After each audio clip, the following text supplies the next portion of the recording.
रुपए लेन देन की बात हुई थी, वो पैसा कहाँ है? मैंने कुल मिलाकर 1 लाख रुपए का जुगाड़ कर पाया हूँ, कृपा मुझे माफ कर दो। क्या कहा? पैसों का इंतजाम नहीं हो पाया? झूठे मक्कार, मुझे तुमसे यही उम्मीद थी। अगर पैसा नहीं है तो ये विवाह नहीं होगा। चलो बेटा। ऐसा मत करो समधी जी। नहीं नहीं, ये विवाह नहीं होगा। हाथ जोड़ता हूँ समधी जी। नहीं, ये विवाह कताब नहीं होगा। पैर पड़ता हूँ समधी जी, अब मेरी इज्जत आपके हाथों में है। अच्छा अच्छा, उठो बैठ जाओ। लेकिन मेरी एक शर्त है, अगर तुम मुझे 10 दिनों में पैसा दे दोगे तो ये विवाह तो हो जाएगा। घोड़े जैसे सिरिलाने से नहीं, सुना? कितने दिनों में? हाँ 10 दिनों में। हाँ फिर ठीक है।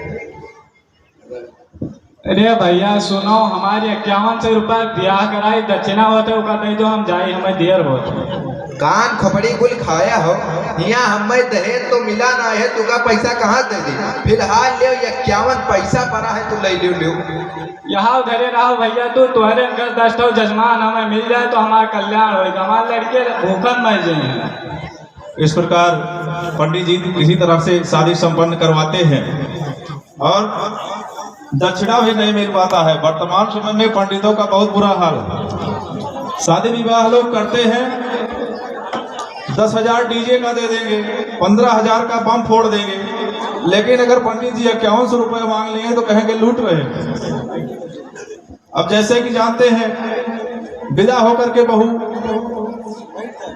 चली गई है ससुराल, और जब मायके से ससुराल जाती है तो उसको हिम्मत देना और दिलासा देना, जो वहाँ की घर की अगर लड़की है तो अपने भाभी को दे दी है, वही सीन आप लोगों के सामने प्रस्तुत है। विदा होकर के बहू चली गई है घर और उसकी छोटी ननद उससे मिलती है। ये दृश्य आप लोगों के सामने। माइक ले बेटा, माइक ले।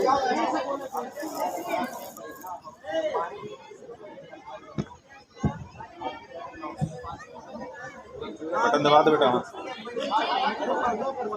बटन दाब दो, बटन दाब दो। भाभी भाभी, मेरे भैया बहुत अच्छे हैं और आपका बहुत अच्छे से ध्यान रखेंगे, और मैं भी आपका बहुत अच्छे से ध्यान रखूंगी। भाभी, आपको आपके मायके की याद नहीं आने दूंगी। आप भाभी बैठिए, आराम कीजिए, मैं चलती हूँ। इस प्रकार बहू को दिलासा दे करके उसकी ननद चली जाती है। कुछ समय बीतता है।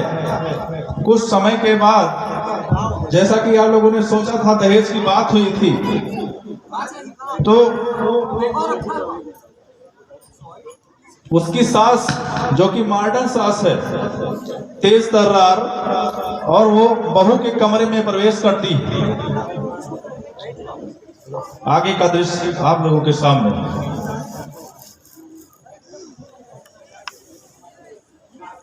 क्यों रे, शाम होते ही दरवाजा बंद करने की क्या जरूरत है? चल उठ, बर्तन साफ कर। जी माँ जी, अभी साफ करती हूँ। और सुन, आज 15 दिन हो चुके, तेरे बाप ने अभी तक पैसे नहीं लगाए, चल फोन कर। जी माँ जी, अभी करती हूँ। इस प्रकार बहू को डांट करके सास चली जाती है कि 10 दिन में कहा गया था और 15 दिन हो गया, इंतजाम नहीं हो पाया था। बहू को फोन करने के लिए कहा जाता है।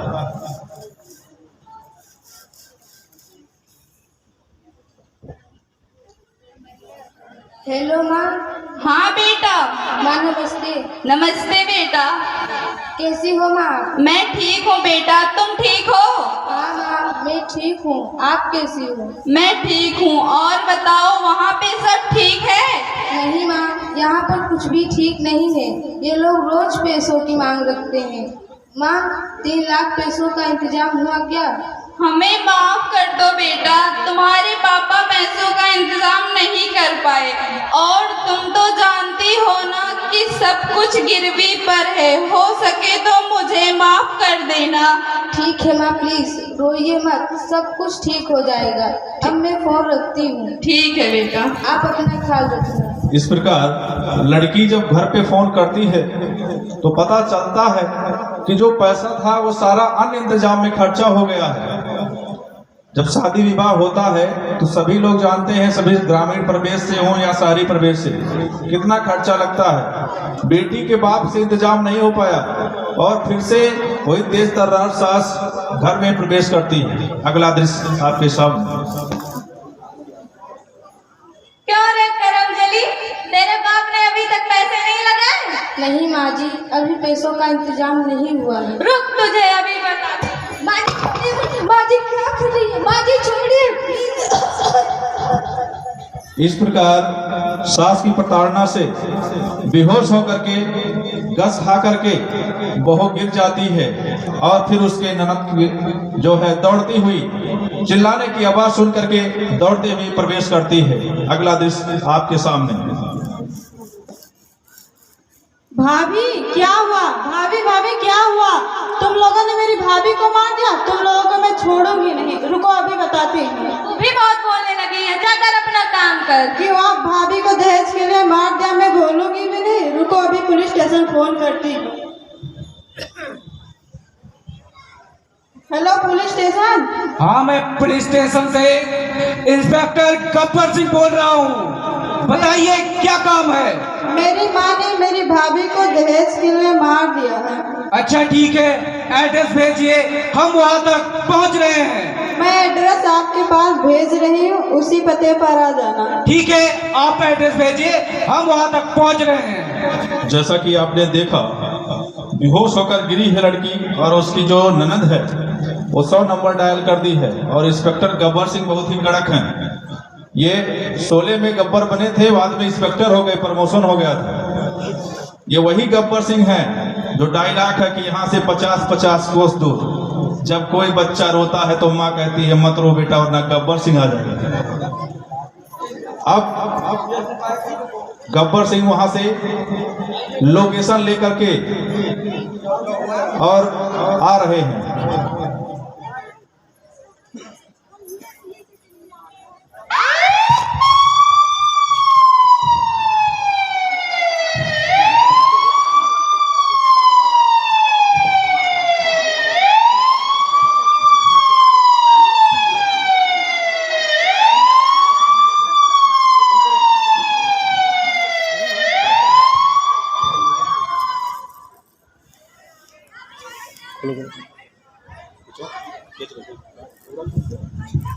यहाँ से किसने फोन किया था?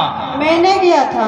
क्या हुआ, क्या मामला है? मेरे पिता ने, मेरी माँ ने और मेरे भाई ने मिलकर मेरे भाभी को दहेज के लिए मार दिया है। तुम्हारे माता पिता और भाई कहाँ है? अंदर घर में है, आइए दिखाते हैं। चलिए।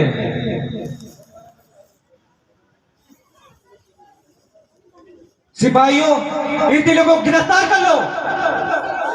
मैंने क्या किया है? चलो तुमको थाने पे बताएं। इंस्पेक्टर, इन लोगों को छोड़ दीजिए। इन लोगों को क्यों छोड़ दूं? सास हमारी माँ तो लागत है, बहन हमारी नंद, ससुर हमारे पिता लागत है, इन्हें करो ना बंद, छोड़ दो इनकी कलाई, इसी में मेरी भलाई, छोड़ दो इनकी कलाई, इसी में मेरी भलाई। अच्छा ठीक है, इस बार हम इनको छोड़ रहे हैं। और तुम तीनों वहां क्या चुप करके बैठे हो? सामने आओ। तुम तीनों सुनो, अगली बार से ऐसी गलती हुई तो तुम सबको आजीवन कारावास या फांसी की सजा हो सकती है। अगली बार से तुम लोग ध्यान रखना, ठीक है? जोरदार तालियां बजाइए इस प्रस्तुति के लिए। और इसके माध्यम से ये संदेश देना चाहती हैं हमारी बच्चियां।